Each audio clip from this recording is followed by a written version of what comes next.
She walked onto the immaculate clay of the Alps' most exclusive tennis estate. Her unbranded dress and worn sneakers were a stark contrast to the diamond-adorned elite. She was immediately met with a sharp verbal attack. Did the help get lost? A voice jeered, prompting cruel laughter. She's here to sweep the court, not play on it, another remarked, phones recording her simple ponytail and old bag. Then her billionaire husband, who owned the entire Avalon Tennis Estate, stepped through the private entrance. Avalon Tennis Estate was a cathedral of clay and privilege, its courts carved into the snowy peaks of the Alps, their red surfaces glowing like embers under the winter sun. This wasn't a mere tennis club, it was a sanctuary for the ultra-wealthy, billionaires, monarchs, and A-listers who played with rackets encrusted with diamonds. Each serve represented a display of dominance, each ensemble a statement of prestige valued at thousands. Silk banners from Cartier and Versace waved above the stands, and the air held the chill of alpine frost mingled with the aroma of affluence. Paparazzi were prohibited, with their drones intercepted by security, yet a live stream showcased every rally to a worldwide audience, presenting the elite in their accustomed environment. Past the velvet ropes, a retired tennis coach observed on his phone, his calloused hands steady, his eyes fixed on his daughter's quiet resolve. She walked onto the court alone, her simple white polo shirt free of logos, her tennis skirt subtly wrinkled, her worn canvas sneakers scuffing the clay, her chestnut hair secured in a low ponytail, a few strands swaying in the breeze, and her hazel eyes held a peaceful intensity. At 26, she possessed a striking beauty, not the refined appearance of the privileged, but the natural elegance of someone who had previously dominated college courts with a racket and a dream. Growing up in a small Oregon town, she spent her childhood on public courts, her father instructing her to hit with precision even before she could ride a bike. She secured a full-ride tennis scholarship to Yale, her serves combining power and grace, and her name was spoken as that of a potential professional. 5 years prior, she had given up her career to care for her mother, who was succumbing to cancer, exchanging tournaments for hospital vigils. Now, she held a used tennis bag, her appearance a brief spark in the cold, her unpretentiousness a contrast to Avalon's magnificence. The stands hummed as she neared the registration desk, her worn tennis shoes attracting attention like imperfections in a work of art. Eleanor Prescott, spouse of a CEO at a global bank, sat enveloped in a $15,000 mink coat, her tone laced with derision. "It seems the club is organizing charity events for ordinary people now," she remarked, ensuring the live stream captured her statement. Amusement spread among the attendees, with numerous devices recording her simple clothing. Marcus Tate, descendant of a hedge fund fortune, reclined in a courtside seat, his $6,000 sunglasses reflecting the light, and scoffed, "What will they allow next? Letting the gardeners participate?"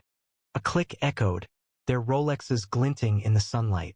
Her fingers lightly touched her racket, her expression calm, yet the atmosphere was charged with derision.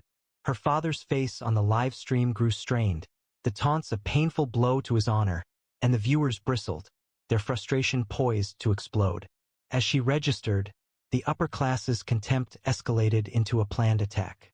A cluster of socialites in $10,000 tennis dresses arranged themselves in a semicircle, their voices a poisonous blend. She looked out of place, one remarked, tossing a monogrammed towel towards her. "Back to where you came from," another called, displaying a phone adorned with diamonds. "She's dressed like she raided a second-hand shop," he exclaimed. Avalon Beggar filmed with her phone, focusing on her worn sneakers, while a venture capitalist in an expensive blazer declared, "She's tarnishing the reputation of this estate." The phones illuminated the scene with the glow of live-streamed posts. The sound of laughter from the crowd felt like a harsh punishment, each word striking against her quietness. Her father's face, visible on the live stream, showed distress, every insult a blow to his daughter's honor. The audience's anger intensified, their hearts racing, indignant at this group's continued harshness. The politician's daughter and Europe's third-ranked tennis player stood close to the net, her personalized racket shining in the sunlight. Her blonde hair was styled into a sleek bun, her $10,000 tennis dress sparkling with Swarovski crystals. She had competed against Olympic champions, her name synonymous with elite tennis. She directed a chilly gaze at the newcomer, her voice cutting through the surrounding noise. "This is a private court, not a public school gym class," she stated, her words carried by the livestream microphone. The bleachers erupted, phones were raised, captions began to appear, with the hashtag #AvalonOutsider. Her friends, a group of socialites dressed in custom athletic wear, chuckled, one playfully throwing a tennis ball toward the newcomer's feet. "Pick it up, newbie," she said. The woman stepped over it, her hazel eyes meeting the players, her gaze unwavering despite a rapid pulse. The audience felt a wave of anger, their hearts aching for her as her dignity was challenged. The disdain of the wealthy intensified as the politician's daughter approached, her crystal-studded dress shimmering, her voice sharp and cutting. "You're a disgrace to this court," she stated, her voice clear enough for the live stream to broadcast globally. "Regarding the dress and those sneakers, did you obtain them from a dumpster? You will never be accepted by our group," she declared, accompanied by the sound of clicking and laughter which formed a harsh, mocking chorus as phones focused on the worn canvas shoes. "You're a person of no consequence attempting to portray someone of high standing," she added, her expression conveying disdain. "This estate warrants a more distinguished individual than someone impoverished." The woman gripped her racket, her hazel eyes betraying a suppressed intensity, yet her expression stayed calm. Her father's hands shook on the live stream. The personal attack felt like a blow to his daughter's value. The audience's anger surged, their hearts aching, furious at this intentional challenge to her identity. A cluster of players, their sneakers spotless, congregated close to the court, their hushed voices as cutting as ice. "She's a nobody," one muttered, the words audible on the live stream. The standards at Avalon were declining. Someone threw a crumpled score sheet at her feet, saying, "Clean that up, maid." The paper slid across the clay, lightly touching her sneakers, but she remained still. The politician's daughter's coach, a former professional with a Rolex on his wrist, smiled from the sidelines. "She's not ready," he stated, his voice audible. "This court is for champions, not charity cases." The crowd applauded, their elitism forming a barrier around her. Her hazel eyes shone with a contained intensity, yet her smile remained, a delicate challenge to their disdain.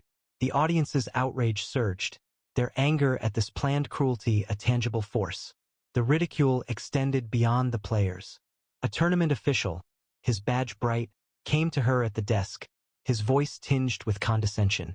"Miss, this isn't an open tryout," he stated, loud enough for the bleachers to hear. "Her attire was not in accordance with our dress code," he indicated, pointing to her worn sneakers, his smile reflected by onlookers. "We generally do not allow non-members to play on Avalon's courts," he stated, prompting laughter from the privileged attendees. Mobile phones focused on her composed expression, with captions quickly appearing, "Hat tennis tramp." The audience's agreement felt like an overwhelming pressure, their condescension a public humiliation. She tugged at her ponytail, her hazel eyes fixed, yet her father's livestream displayed his face falling, the official's involvement a new hurt. The viewers' anger surged, their pulses racing at this systemic breach. She moved to the middle of the court, her used bag hanging from her shoulder, and met the politician's daughter's gaze with a peaceful smile. "One set," she stated, her voice strong and even, piercing the amusement as sharply as a piece of broken glass. "Should I fail to score a single point, I will clean your shoes with my towel on my knees and apologize in front of everyone. However, if I defeat you 6-0, you clean my shoes, withdraw from Avalon, and bow your head to me in front of this whole estate." The bleachers erupted in mocking laughter, the crowd scorn a tidal wave. The tech mogul's daughter cried, clapping her hands. The politician's daughter smirked, her racket twirling. "Good luck, gym class girl," she taunted. The live stream comments increased dramatically. She was in a precarious position, a failed hashed wager. Her ponytail moved gently, her hazel eyes focused intently on her opponent.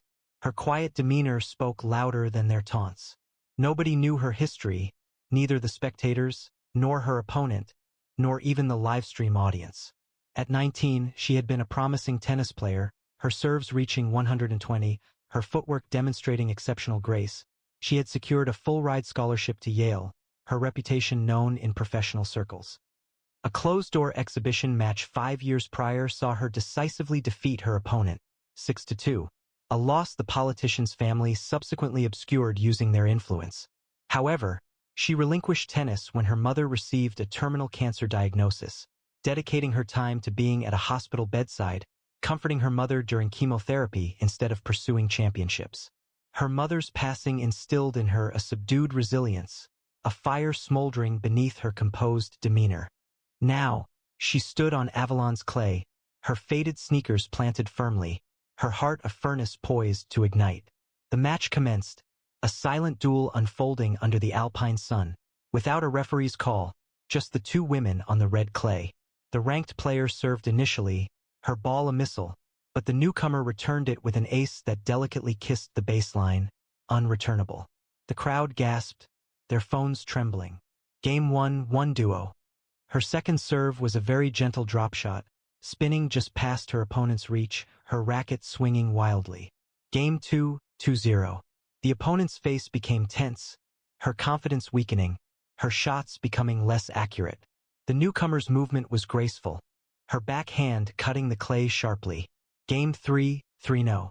The bleachers grew quiet, their laughter fading, their bets falling apart. The opponent's coach stood motionless, his smile gone, his clipboard unnoticed. The live stream gained immense popularity. Is this really happening? She's incredible. Her serves became more precise, her eyes focused intently on the ball, her movements fluid with the court. Game 4 featured a cross-court forehand that left her opponent sprawling, her $10,000 dress stained with clay. Game 5 showcased an overhead smash that resonated like a gunshot, the ball speeding past a desperate lunge. The opponent appeared to be falling apart, her breaths ragged, her crystal-studded dress appearing less vibrant under the sun. The newcomer's worn sneakers moved gracefully, her generic polo shirt a subtle challenge to the established player's disapproval. Game 6 concluded with another ace, precise and decisive, the ball speeding down the line. The set finished in 11 minutes, 6-0, the scoreboard vividly displaying her dominance.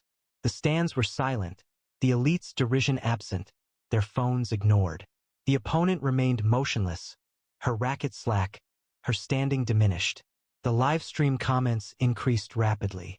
She defeated her, resembling an Avalon goddess. Her father cried into his phone, immense pride radiating as his daughter regained her rightful place.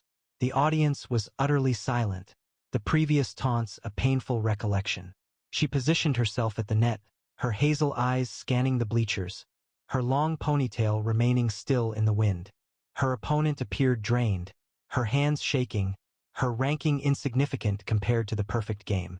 The tech mogul's daughter's $14,000 racket remained unused, her wagers a humiliating spectacle. The hedge fund heir's sunglasses couldn't hide his shock, his cliques slinking away, their laughter now a liability. The bank CEO's wife gripped her Hermes clutch, her husband's influence offering no protection against the whispers. She mocked the wrong woman. The model's phone buzzed with notifications of canceled gigs, her socialite status diminishing. The live stream became a global trend, with Claire and Ren dominating social media, her 6-0 victory appearing increasingly improbable. The audience felt a surge of emotion, their anger shifting to wonder, her victory a symbol of hope for those often overlooked. A helicopter's blades sliced through the air, the sound breaking the quiet like a sudden burst of thunder. It touched down on the helipad adjacent to the estate. The sleek black frame gleamed, its doors opening to reveal Claire's husband, the founder of Avalon, majority shareholder in 50 European resorts, and a Forbes-listed billionaire at 30. His tailored gray coat caught the wind, his dark hair swept back, his blue eyes sharp as glaciers. He strode across the clay, his presence a force that hushed the crowd and walked straight to Claire. He took her hand, kissed her forehead, and spoke, his voice low but resonant, carrying to the bleachers, "I'm sorry, love. They treated you like that, didn't they?" The grandstands imploded into stunned silence. The opponent went ghost white, her racket slipping to the clay. The bank CEO's wife's clutch hit the ground, her face ashen. The live stream captured the moment, comments flooding in. "She's his wife? Had power couple." The audience erupted, their hearts pounding as the truth struck with great force. As the billionaire's words registered, he faced the bleachers, his blue eyes radiating a controlled anger. "This estate is mine," he stated, his voice sharp and clear. "And you dared to insult my wife, Claire Wren, a woman more valuable than every diamond here," he said, gesturing towards the politician's daughter, his gaze unwavering. "You manipulated this court with your pride, and now you will face the consequences." He retrieved his phone, showing contracts terminated, sponsorships withdrawn, and memberships canceled. "You are prohibited from every resort I own," he stated, his words carrying immense finality. The opponent's knees gave way, her empire collapsing, her family's influence rendered insignificant. The audience reacted with shock, the guilty appearing smaller, their standing diminishing under his authority. The live stream surged with activity, displaying the tags "Justice, Wren Rules." Claire stood near him, her unbranded polo shirt appearing prominent, her triumph assured by his power. The audience erupted in cheers, their spirits lifted as his power subdued the elite's harshness. Claire remained still, her hazel eyes gleaming, her simple ponytail a subtle adornment.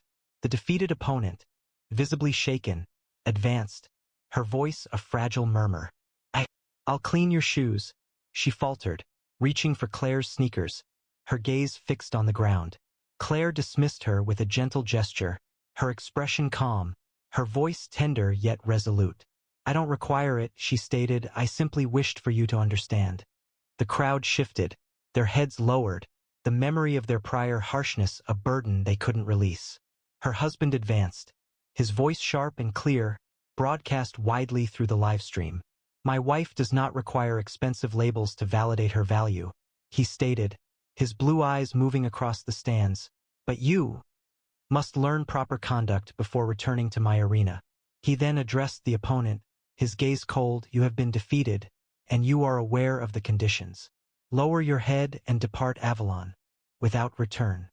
The downfall of the elite was rapid and uncompromising, their confidence broken by the billionaire's direction.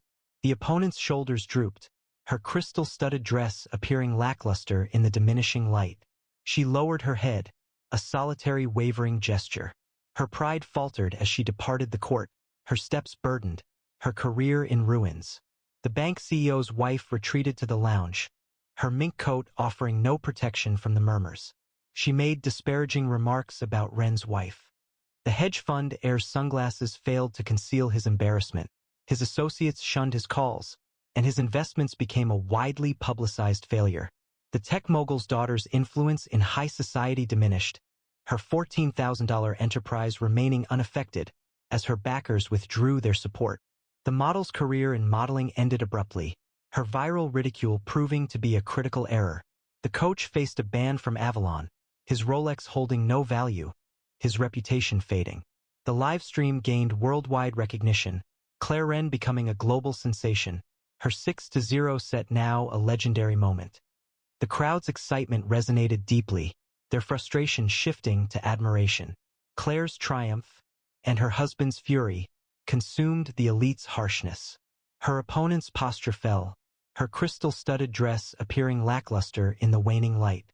She lowered her head in a brief, unsteady gesture, her confidence broken, and left the court, her steps weighed down, her career seemingly ruined. The Avalon roster was revised within the hour, her name removed, her third-ranked position relegated to a brief mention. The bank CEO's wife retreated to the lounge, her mink coat offering no protection from the hushed rumors. She made disparaging remarks about Wren's wife. The hedge fund heir's hedge fund suffered significant losses, his investments exposed and humiliating, his associates ignoring his calls. The tech mogul's daughter's social media influence diminished, her $14,000 business remaining unaffected, but her sponsors withdrawing support. The model's career in modeling ended abruptly, her widespread ridicule proving disastrous. The coach was prohibited from Avalon, his Rolex seeming insignificant, his standing destroyed. The live stream became a global phenomenon, Claire Wren dominating social media, her 6-0 set establishing a legendary moment. The established hierarchy was disrupted, their exclusivity exposed as a false narrative. A previously unheard young player approached Claire, her voice filled with emotion. "I was mistaken to laugh," she stated, her eyes bright. "You represent what this court ought to be." Others concurred, their applause growing, a wave of respect overpowering their earlier disdain. The live stream documented the change, with comments pouring in. "She fundamentally altered the landscape." Claire elicited admiration, the assembled coaches showing their respect, one remarking, "You could have been world number one." Claire's unbranded polo shirt shone in the sunlight, her worn sneakers a symbol of her resilience. Her husband's hand gently touched hers, his pride expressed as a quiet promise. The estate's leaderboard displayed the results. Claire Wren, 6-0 Vivian Corbin. The audience felt a surge of emotion, their frustration now acknowledged, Claire's victory igniting a transformative force for Avalon's spirit. Her husband drew Claire near, his hand gently supporting her cheek, his voice hushed, intended just for her. "You were always the champion," he said, his blue eyes filled with warmth. Claire smiled, her hazel eyes tender, her simple ponytail a subtle adornment. The court's gates appeared broader, its spirit transformed by a woman who had navigated derision and appeared invincible. The live stream recorded their embrace, with messages rapidly appearing. "She's a queen," wrote Julian and Claire. Those who previously dismissed her were now dispersed, their established positions wavering, their pride a diminishing memory. Claire's victory extended beyond a single competition. It represented a deserved consequence, demonstrating that skill and passion surpass affluence. Her father, observing via his phone, smiled through tears, his daughter's reputation now a symbol of hope for those often disregarded. 3 days elapsed before a video of Claire's match gained widespread popularity online, accompanied by the message, "Never underestimate a woman in canvas sneakers." The online community responded with enthusiastic discussion. Claire Run was trending globally, and her 6-0 set became a legendary story that resonated far beyond the Alps. Her husband and Claire were together, their hands clasped, their love a gentle but powerful force, exceeding the brilliance of the elite's diamonds. She arrived as an unknown, her unbranded polo shirt marking her as an outsider, but she departed as a legend, not due to victory, but because of her unwavering integrity. Avalon was no longer a sanctuary for the elite, it belonged to her, a testament to a woman who compelled the aristocracy to acknowledge her with a used racket and an unyielding spirit. Please enjoy more stories like this. Share your thoughts in the comments. Would you have accepted that bet? The moment she entered the boardroom, she drew mocking looks. Her appearance, a crisp white shirt, beige wide-leg trousers, an old laptop, and a neat, half-up hairstyle, seemed to invite derision in a room dominated by Armani suits and Swiss watches, the occupants' gazes sharp and critical. Whispers arose, "Look at that outfit." Some even joked, someone must have sent the intern from the events team by mistake. They were mistaken, as the woman they had just humiliated was the spouse of the man overseeing a $100 million investment fund, and he had resolved that no money would be allocated to anyone who showed her disrespect. The boardroom at the top of the Sterling Tower shone with authority, with floor-to-ceiling windows showcasing Manhattan's skyline, a polished mahogany table reflecting the morning sun, and air that smelled faintly of leather and ambition. Crystalis Group, a leading force in luxury real estate, had requested architects from across the world to present proposals for their flagship project, a $2 billion eco-resort in the Maldives designed to reimagine sustainable luxury. Executives in tailored suits observed as evaluators, their cufflinks gleaming, their expressions conveying practiced indifference. Tablets displayed spreadsheets, and a large screen stood behind them, ready to showcase presentations that held the potential to significantly impact professional trajectories. Alina Moore entered through the double doors, her beige trousers swaying gently, her white shirt crisp and unadorned. Her dark hair was styled in a neat half-updo, with a few strands framing her face, and her hazel eyes held a quiet intensity. She carried a worn leather portfolio of hand-drawn sketches, an old laptop tucked under her arm, and she was unaccompanied. At 34, she appeared striking, elegant in her simplicity, her beauty like a clear stream cutting through stone. Years ago, her eco-resort concept, a small project in Costa Rica, had attracted attention within the industry, its quiet excellence discussed in design circles. That's why Crystalis had invited her, or so she believed. She placed her portfolio on the table, her actions measured, and offered a composed smile. "Good morning," she stated, her voice clear and even. "I'm Alina Moore, here to present my vision for your resort." The room showed little movement. A man in a charcoal suit, his tie a vibrant crimson, briefly looked up from his phone. Victor Crane, the project director, reclined, his expression wry. "We anticipated a design firm," he stated, his voice resonating, "not a Pinterest freelancer." A wave of laughter, frigid and precise, passed as executives subtly looked at each other. As Alina remained standing at the table, Victor Crane angled himself towards Sylvia Holt, his voice audible throughout the room. He stated, loud enough for everyone to hear, "She's got some nerve, showing up with a laptop older than my car." The executives laughed, their eyes showing their disapproval as they observed her adjusting her sketches. A man wearing a pinstripe suit threw a paper clip toward her portfolio, smiling as it landed on her drawings. "Decorate that," he said to the freelancer, which caused more laughter.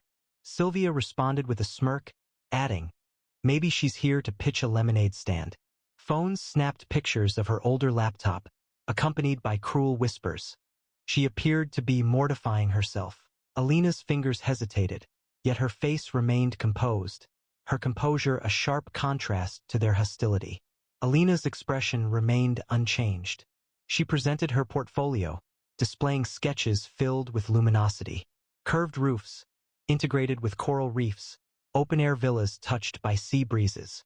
"My work speaks for itself," she stated, pushing a page towards Victor. He made no attempt to view it, his gaze focusing on her attire. "You honestly believe you can make a good impression on international investors dressed like that?" he stated.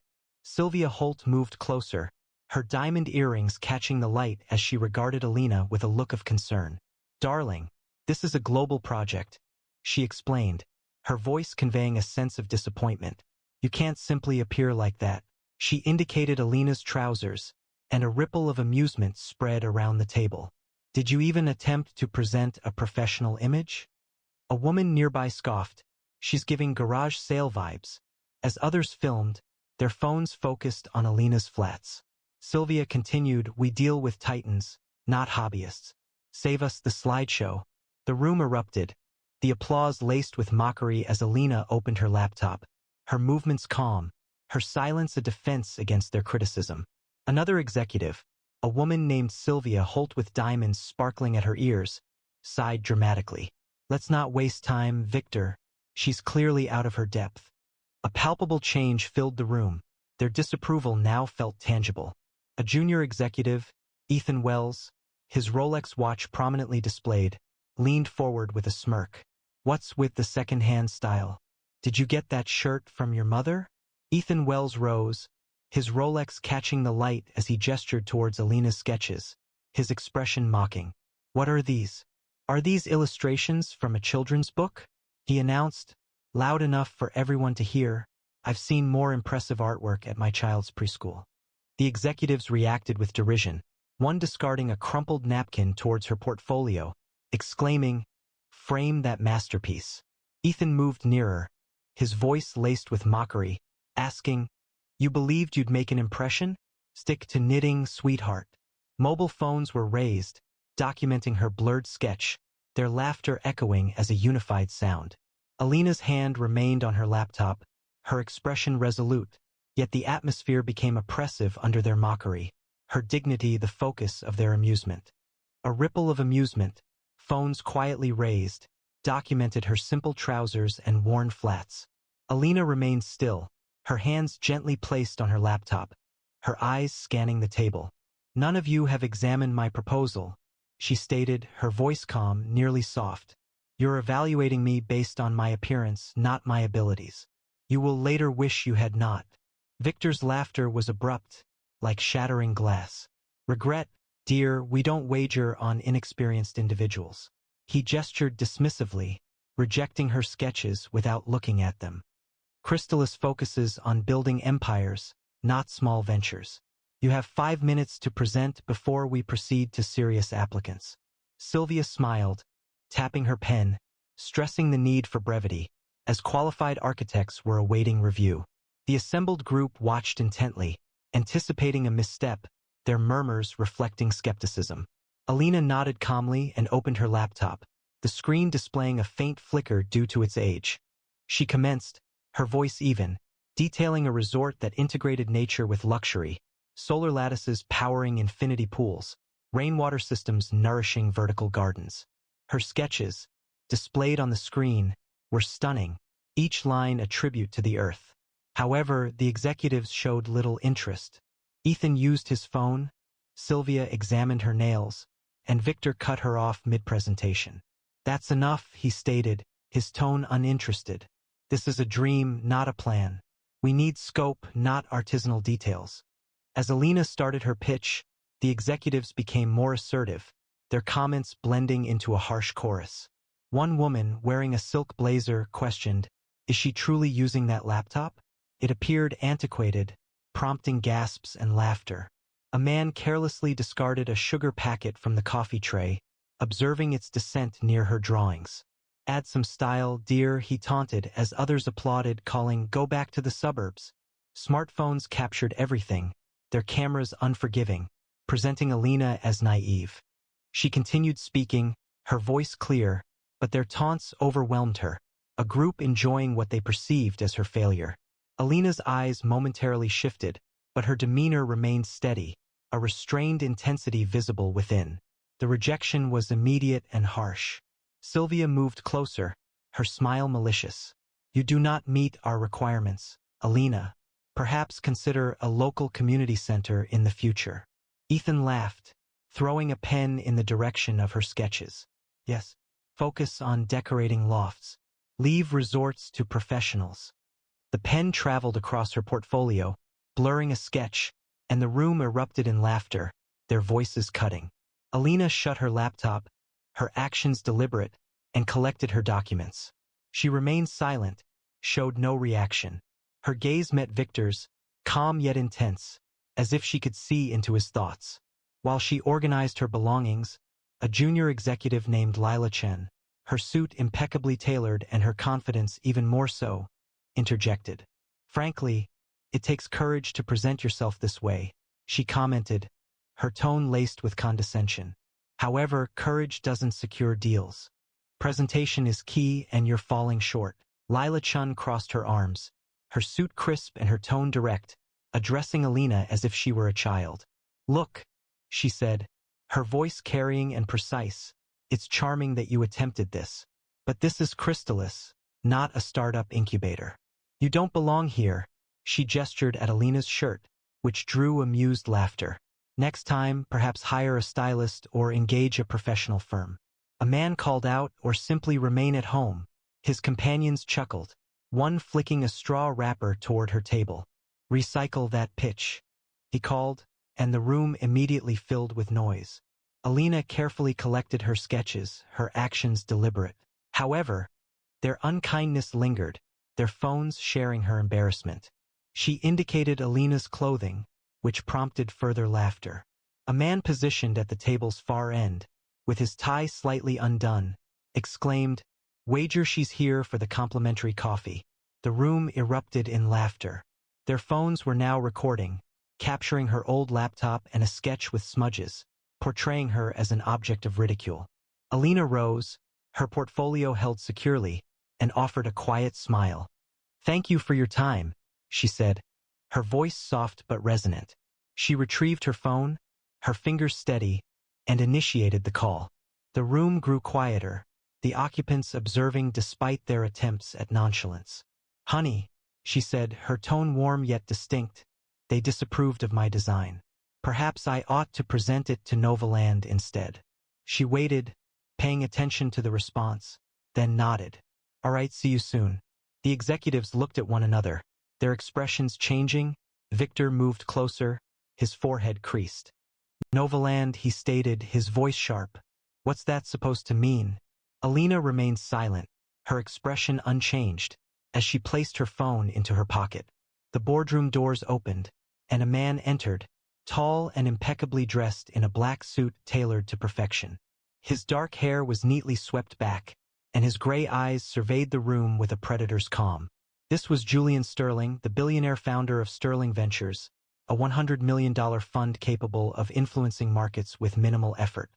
A palpable shift in the atmosphere signaled his arrival. Julian moved with purpose, traversing the room without a sound, disregarding the expressions of the executives. His gaze settled on Alina, briefly displaying warmth, and he halted near her, his hand lightly touching hers. The room fell silent, pens clattering to the floor, tablets left untouched. Victor's smirk disappeared, his complexion losing color. Sylvia's diamonds appeared lackluster, her assurance faltering. Julian's phone fell from his grasp, striking the table with a sharp sound. Julian addressed the room, his voice low and resonant, like a storm. "I've decided to invest only in companies that treat my wife with respect," he stated. "You just lost your opportunity." A heavy silence fell over the room, followed by a sudden uproar. Victor rose quickly, stammering, "Mr. Sterling, we didn't know." Sylvia interrupted, her voice sharp. "This is a misunderstanding." Ethan appeared flustered. "We were simply being honest." Julian did not acknowledge them. His gaze remained fixed on Alina, who stood calmly, her portfolio still held in her arms. She didn't need to say anything. Her mere presence was sufficient, a silent strength that revealed their harshness. Phones vibrated, screens illuminating as an email arrived in every inbox at the table. The subject line was striking. Novaland secures exclusive contract with Alina Moore. The message itself was concise and impactful. Novaland, Crystalis Group's fiercest rival, had unexpectedly exited the Maldives bidding process, adopting Alina's design as their premier project. Her sketches, which had been ridiculed only moments earlier, now formed the core of a $2 billion agreement, fully supported by Sterling Ventures. All attention shifted to Alina, with expressions of surprise, remorse, and apprehension visible on onlookers' faces. The boardroom erupted in disarray as Julian's words took effect, Victor's complexion paling, his crimson tie seeming to tighten. Phones vibrated with pressing calls, investors withdrawing funds, stocks decreasing 10% within minutes. Sylvia's diamonds shook as she hesitated, her tablet displaying postponed meetings, her connections dissolving. Ethan's Rolex appeared excessive, his confidence diminished as his firm's worth plummeted, rumors of audits spreading. The Novaland email appeared more intensely, Alina's name now prominent, her sketches gaining popularity as brilliant. The Crystalis Empire, founded on presumption, fractured because of her understated honesty, their reputation lost due to their own actions. She advanced, her footfall soft on the marble floor, and confronted the room. "I did not come here seeking a contract," she stated, her voice composed and direct. "I came because I expected to be afforded professional courtesy."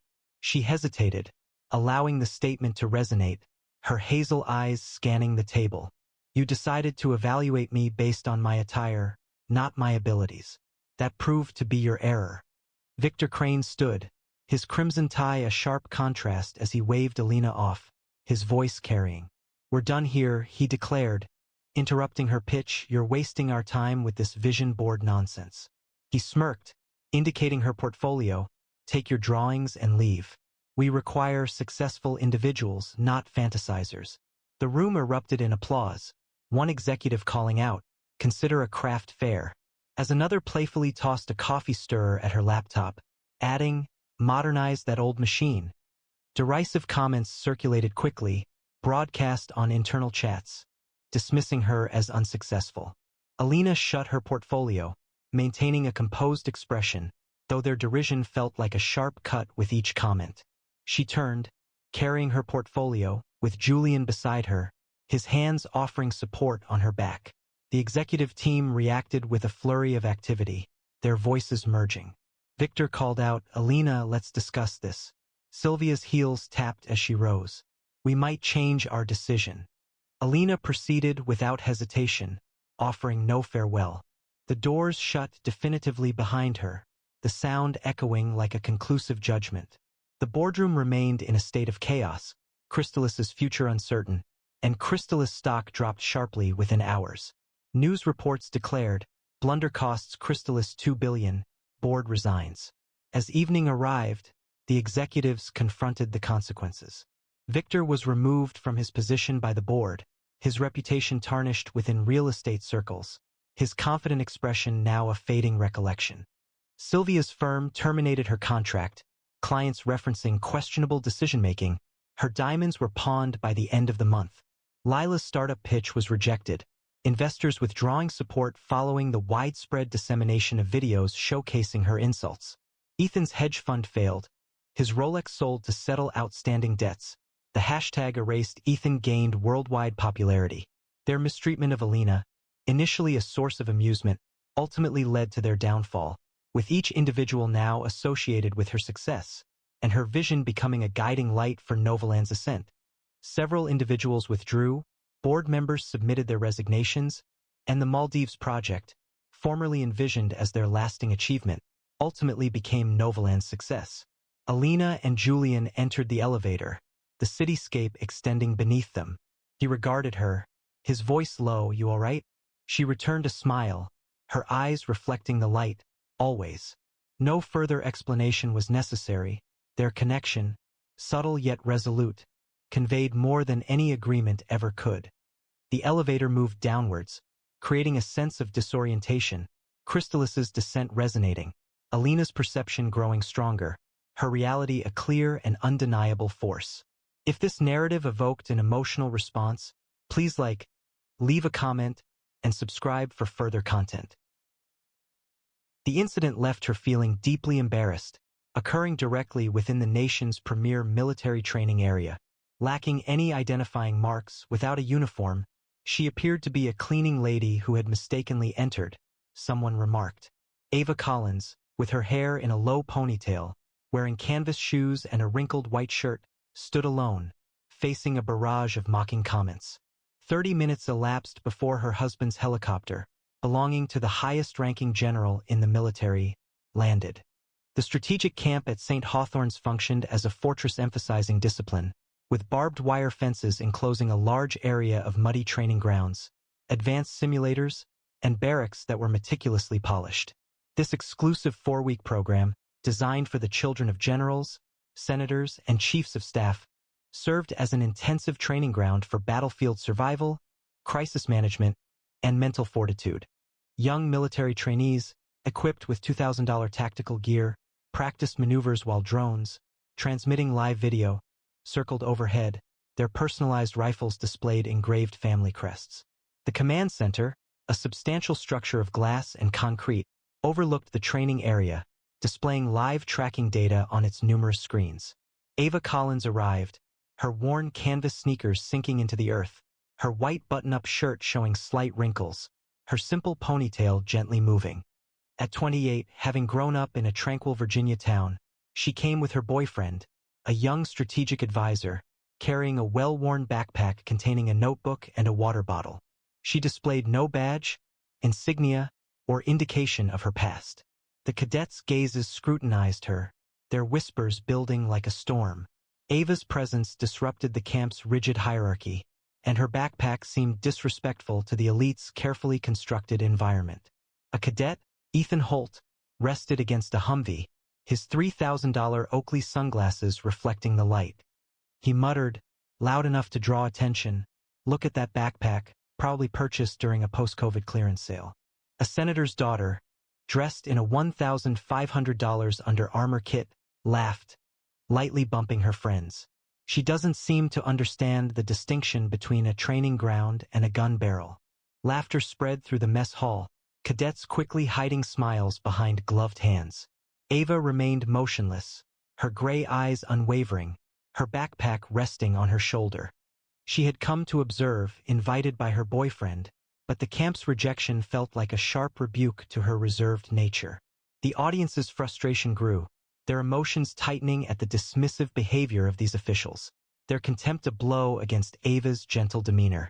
The taunts intensified, a spiteful performance led by the camp's influential members. Vanessa Pierce, the daughter of a chief of staff, stepped forward, her tactical vest spotless, her brunette braids as precise as her expression. At 24, having grown up in DC's power corridors, She had earned a reputation for defeating those unfamiliar with the environment. She looked at Ava's sneakers and expressed disdain. She appears to be someone who has never demonstrated a competitive nature, she stated, her voice cutting. The cadets responded with laughter, the sound bouncing off the barracks. Vanessa swung her braid, the fragrance of her cedar-scented lotion filling the air, a scent Ava found overpowering. Ava's fingers tightened on her backpack, her face remaining calm, while the audience's anger escalated, their hearts pounding due to this personal attack, Vanessa's arrogance appearing as a spark in the cold atmosphere. The scorn intensified, becoming a deliberate and organized challenge to Ava's presence. A drill instructor, Margaret Klein, moved forward, her uniform sharply pressed, her face showing years of upholding regulations. At 48, raised in Texas, she took pride in preserving order. "Miss, this camp is restricted to authorized personnel only," she stated, gesturing towards the gate, her voice resolute but not unkind. The cadets responded with cheers, their tactical boots reflecting the light as they waved her away from the grounds. A general's son, dressed in a $2,000 Arc'teryx outfit, exclaimed, "She's likely someone's temporary girlfriend, just here for the food." Laughter erupted, cadets playfully bumping into each other. A squad leader whispered, "That shirt's a disgrace, and she has the nerve to stand here?" It was clear she didn't belong in a war zone. The criticisms felt like a guillotine, each phrase a blow against Ava's silence. The audience's anger intensified, their hearts aching for Ava, enraged by this group's continued harshness. The cadets' disdain became cruel as Ava stood on the training grounds, their taunts a planned attack intended to break her resolve. A group of elite trainees in $5,000 custom tactical kits assembled near the armory, their voices a poisonous blend.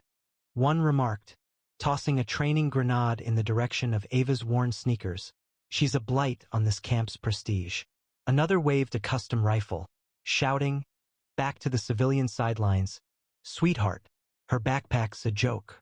Did she find it in a surplus store?" The laughter from the mess hall grew loud, staff members subtly gesturing to each other, their silver pins reflecting the light.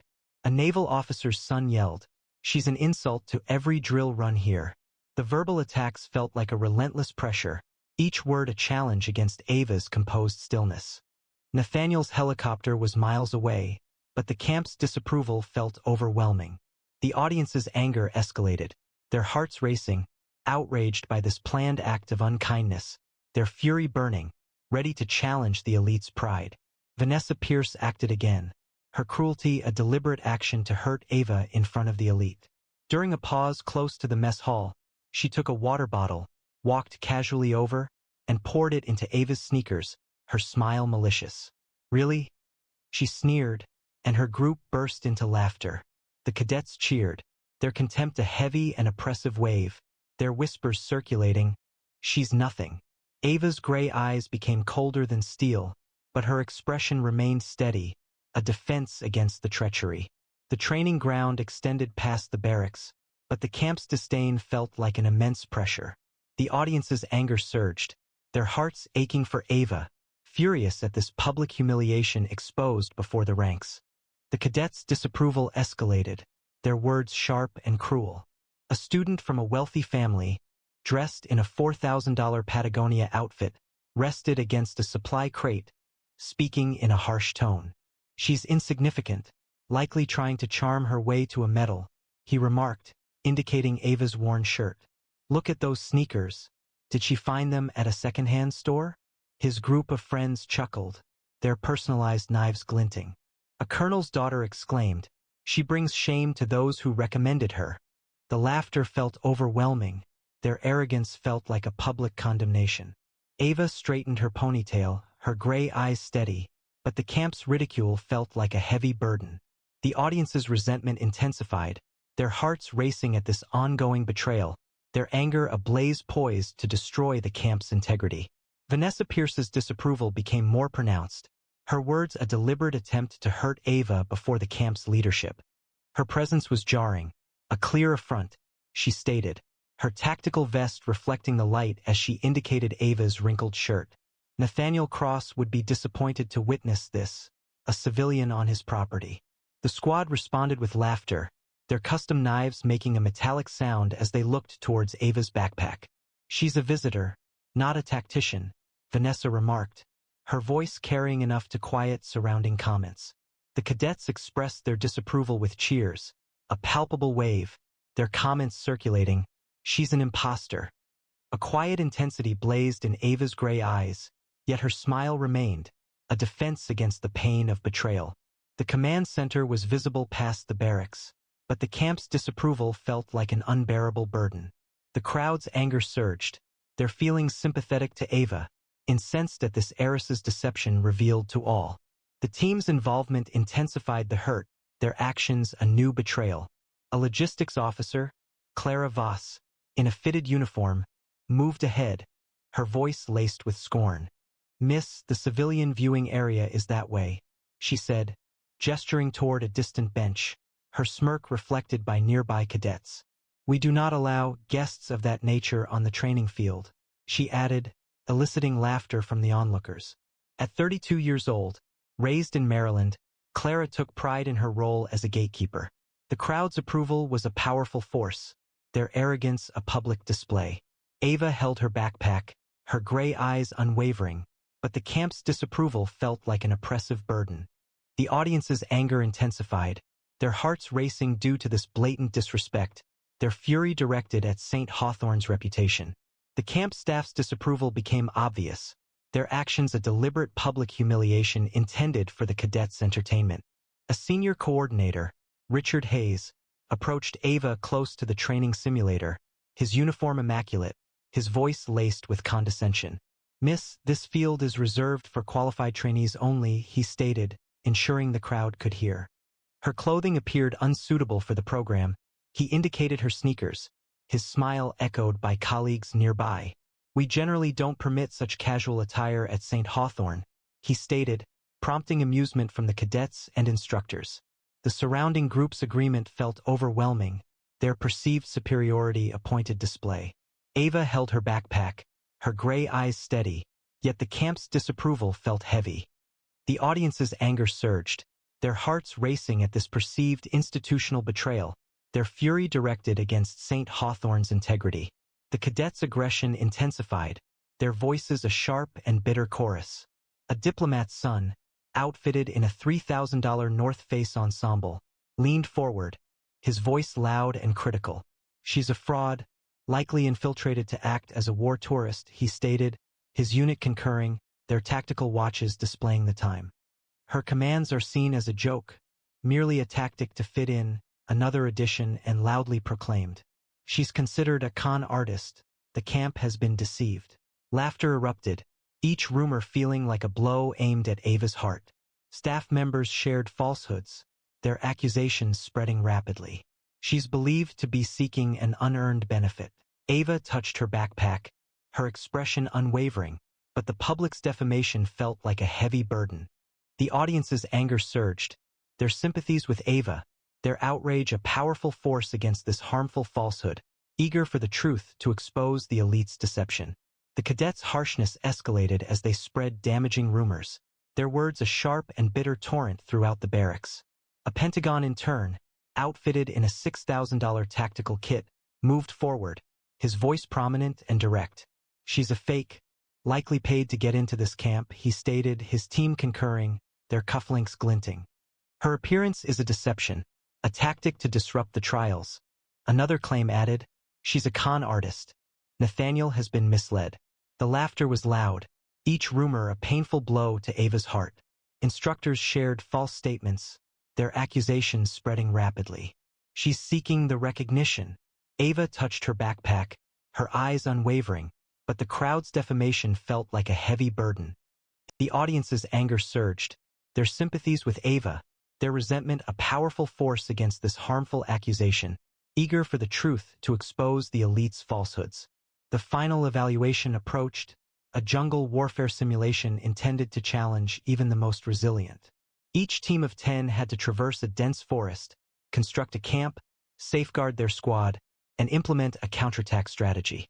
The cadets moved quickly, their radios buzzing, their maps misinterpreted, their self-importance colliding.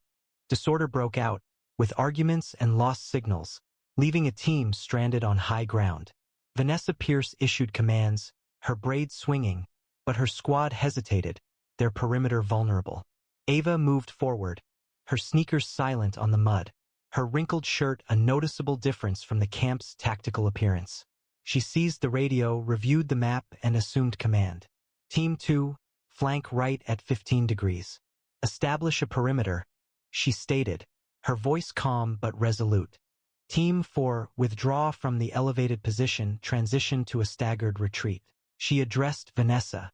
As acting leader, relinquish command. I will assume full responsibility for the mission. The cadets paused, then complied, their actions precise under her instructions. The simulation concluded exceptionally quickly, the fastest operation ever recorded at St. Hawthorne's. There were no simulated injuries, and every squad was recovered. The forest became still, the audience's emotions moved, their frustration changing to eagerness, Ava's restrained power a glimmer in the cold. The training field reflected a scene of shocked expressions. The cadets' tactical gear appeared muted compared to Ava's simple shirt. A lead instructor, Colonel Raymond Holt, advanced, his beret shadowing his face, his eyes displaying surprise. At 55, a veteran of 3 wars, he indicated the command center screens. That was the most precise operation I've witnessed in decades, he remarked, his voice wavering. Who is she? The cadets gathered within the debriefing tent, their custom knives catching the light. Where did she acquire that command style? Why was she dressed that way? Vanessa's braid appeared to droop, her self-assurance a diminishing trace. The committee chair, General Laura Tate, moved closer. Where did you acquire this expertise? Ava hesitated, her gray eyes unwavering. I served as a Special Forces major, she replied. I left after a failed mission resulted in the loss of someone dear to me. A hush fell over the camp, murmurs about her identity circulating. Ava Collins, the youngest female officer to command a tactical battalion, disappeared from official documentation following a puzzling resignation. A wave of pride and anticipation filled the onlookers as Ava's revelations altered the camp's existing power structure. A noticeable change occurred, signaled by a deep hum as a black UH-60 Blackhawk descended to the landing zone. Unexpected and without prior announcement, the cadets' faces lost color. The door slid open, and General Nathaniel Cross emerged, his 4-star uniform gleaming, accompanied by 2 aides. At 42, raised in Colorado, he served as the Supreme Commander of Strategic Operations, a renowned figure in military circles. He proceeded directly to Ava, offering a precise salute. Major Collins, you haven't lost your edge, he stated, his voice steady. He then took her hand, kissed her forehead, and turned to address the camp. I am her husband, he stated, and he shared reports indicating she had been ridiculed, demeaned, and even subjected to physical mistreatment at what is presented as a prestigious training center. The barracks fell silent, camera drones suspended, instructors' expressions pale. The audience experienced a surge of emotion, their anger shifting to admiration as Nathaniel's words exposed the deception that had concealed Ava's experience. The camp remained motionless, Vanessa Pierce's tactical vest sliding from her shoulder, her braid offering no protection. Nathaniel confronted the camp director, his gray eyes unwavering. I insist on an immediate investigation, he stated. Everyone involved in mistreating her, including your daughter, will be suspended, lose student privileges, and be marked for a violation of military ethics. No one should advance by belittling others. The cadets' demeanor appeared to lessen, their faces drawn with surprise. Claravas remained still, her supervisory role an acknowledgement of failure. Nathaniel indicated Ava, his hand firm. She directed battalions in conflict areas. Your camp disappointed her, not the reverse. The crowd erupted in applause, their anger shifting to admiration as Ava's honesty started to redefine St. Hawthorne's history. Colonel Holt acknowledged, his beret pulled down in deference, the area holding still anticipating her reply. Ava advanced, her creased shirt a subtle symbol of authority, and clasped Nathaniel's hand. I did not arrive to guide, she stated, her voice gentle yet distinct. I came to observe. She hesitated, her gray eyes examining the cadets. When guidance was required, it was provided. The camp exploded with sound, instructors rising to their feet, their applause a magnificent display of admiration. Vanessa Pierce lowered her head, her vest offering no protection, and quietly apologized to Major Collins. Officials from the Pentagon came forward, presenting offers of a return to duty with unsteady hands.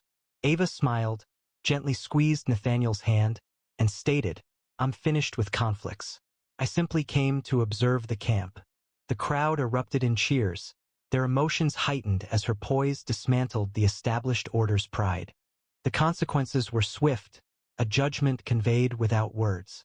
Vanessa Pierce faced an indefinite suspension, her father's position as chief of staff rendered powerless, and escorts escorted her toward the gate. Clara Voss was moved to desk duty, effectively ending her career as a gatekeeper. Ethan Holt, the cadet who had ridiculed Ava's backpack, was disqualified from final trials, extinguishing his ambitions. The tech scion who had derided her sneakers was expelled, his family's connections proving ineffective. Those who had laughed faced disciplinary action, and their responsibilities lessened. The cadets who had circulated rumors concealed their timepieces, their power voided. Ava stood next to Nathaniel, her canvas sneakers planted firmly, her backpack a declaration of her honesty. The audience's hearts pounded, their outrage shifting to jubilation, Ava's when shining brightly and humbling the camp's prominent figures within St. Hawthorne's respected area. Nathaniel Cross held the training grounds with his authority, his voice cutting through the noise. "You questioned Ava Collins," he stated, his gray eyes conveying restrained anger, the essence of this camp's heritage. "Your equipment, your ranks are irrelevant against her reality." He displayed a tablet, showing a list of revoked permissions. Vanessa Pierce's training was suspended, Clara Voss lost event access, and the cadets were removed from trial eligibility, all decisions made by St. Hawthorne's board. "Your identities are removed from military records," he announced, his gaze fixed on Vanessa. "You have suffered more than just lost practice exercises. You have lost your integrity." The audience's intakes of breath were a chorus of surprise, their systems collapsing under his direction. Ava stood next to him, her creased shirt illuminated, her victory confirmed by Nathaniel's powerful outcry. The audience erupted, their spirits lifted as his worldwide punishment destroyed the privileged's presumption. The downfall of the elite was a spectacle, their arrogance shattered under Nathaniel's command. Vanessa Pierce stumbled off the training field, her tactical vest a mockery, her reputation a cautionary tale among the cadets. Clara Voss's gatekeeping empire plummeted, her scorn a public wound, her escorts pushing her toward the supply exit. Ethan Holt's aspirations collapsed, his mockery exposed as lies. The Pentagon intern who'd spread rumors hid his cufflinks, his eligibility void. Those who had shown scorn were let go, their careers concluded. The diplomat's son who had laughed was ostracized, his reputation diminished. Ava remained steadfast, her sneakers a subtle symbol of triumph, her gray eyes resolute. The camp's drones recorded the elite's downfall, their empires collapsing under Ava's direction. The audience's hearts pounded, their resentment shifting to admiration, Ava's success and Nathaniel's fury, consuming the military's wealthiest within St. Hawthorne's sacred grounds. Under Nathaniel's command, the camp's established order collapsed, revealing deep-seated flaws. He addressed the camp director, his words sharp and direct. "Your training protocols are a sham," he stated, his gray eyes unwavering. "Every rule that caused my wife distress is null and void, effective immediately." With a tap of his phone, a wave of notifications flooded the staff's devices. Contracts were terminated, access was denied, and entire squads were disqualified. Texan's connections were non-existent, his influence a memory of a bygone empire. The colonel's daughter's team was removed, her career halted. The instructor who had laughed was led away, her uniform somber. Ava stood next to Nathaniel, her backpack a silent declaration of her truth, her victory a shining light in the camp's fading glow. The audience's spirits rose, their anger changing into triumph, Nathaniel's fury a powerful surge that washed away St. Hawthorne's pride. The cadets' failings were confirmed as they confronted the drones, their confidence shattered by Nathaniel's orders. Sequentially, they approached the field's perimeter, their tactical gear lackluster, their voices unsteady. Ethan Holt turned towards the barracks, his Oakley sunglasses appearing insincere. "I was mistaken to ridicule Major Collins," he stated, his apology a public admission of error, his previous challenges rendered meaningless. The diplomat's offspring followed, his North Face gear worn, his reputation diminished. "I regret propagating falsehoods," he murmured, his impact gone. The colonel's daughter expressed her regret, her eligibility now non-existent. The staff who had previously mocked them stood in the rear, their uniforms removed, their careers concluded. Ava stood next to Nathaniel, her shirt a subtle declaration, her backpack representing her reality. The audience erupted, their spirits lifted as the apologies of the privileged resonated, their established structures collapsing under Ava's direction and Nathaniel's consistent strength. Ava's history remained unknown, not to the cadets, not to Vanessa, and not to the staff. At 20, she undertook training in muddy fields while studying tactics at night, her determination securing her a commission. By 24, she led a battalion in a classified operation, her bravery exceptional until a mission setback resulted in the loss of a friend's life, prompting her resignation.